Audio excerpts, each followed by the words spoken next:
Есть ли в черкесском языке уважительное обращение на «вы»? Вообще не было.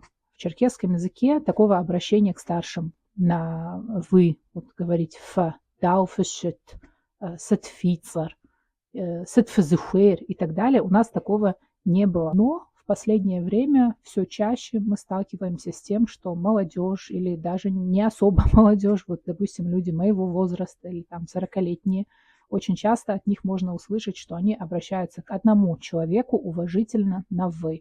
Почему так? Потому что на наш язык оказывает огромное давление русский язык, в котором есть это обращение, и мы перенимаем манеру русского языка и привносим в наш язык. Но что интересно, в самом русском языке, откуда мы это взяли, такое обращение тоже было не всегда.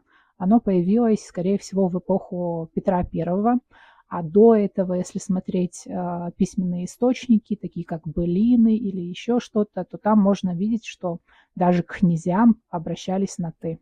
Вот такой интересный факт.